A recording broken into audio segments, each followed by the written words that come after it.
Hi, it's your instructor Wendy Phillips sending you a video to talk about beginning to work with an artist journal. An artist journal or an artist diary is different from the kind of journal that people sometimes keep to keep track of particular dates and experiences to look back on in the future. But more it's a way of an artist recording his or her process, sources of inspiration and ideas, responses to things that happen in the course of days and weeks, but it is most focused on process. You can think of the artist journals kept by some of the more famous artists like Frida Kahlo, for example, who used her artist journal to free associate, to search for sources of imagery and inspiration for her paintings.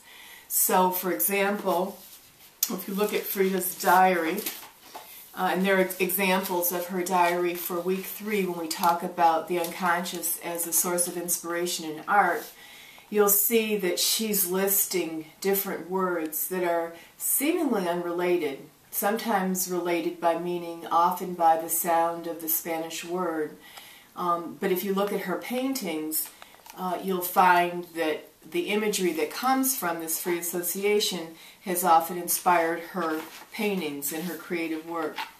She also used her diary to try out drawings, representations of images, and sometimes actual paintings. So for Frida, her journal was a place for experimentation and recording what may be the basis of future visual artworks.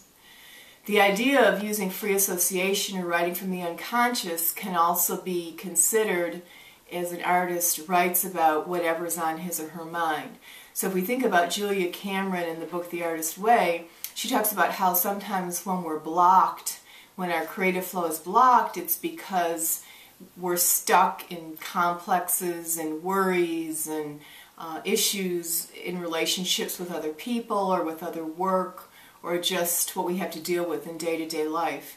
And so by beginning, she would recommend in the morning, and writing whatever comes to mind for a particular number of pages, then the artist is able to get all of that out and hopefully be able to more easily access the unconscious as a source of inspiration for work.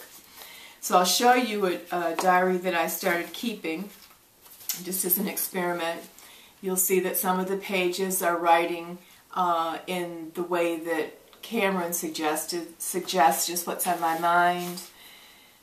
Images and symbols related to things that I want to think about, these being images from Native American culture, experimenting with watercolors. I'm not a painter, but just a chance to experiment. The book could also be used for collage work, pasting in pieces of inspiration. Now, I'm sure that there are some people who are more comfortable working with sound, and so your artist diary could be an MP3 file, recording your thoughts, music, other person's ideas. It could also be a video diary if you're someone who likes to use visual imagery and movement together with sound. So it's really up to you. But I just encourage you to get started and to try to make a contract with yourself to work in your diary, if not every day, maybe 3 or 4 times a week. And then a little bit later in the course, there'll be an opportunity for you to give me a little bit of feedback and let me know how that process is working for you. Look forward to seeing you later in class. Bye.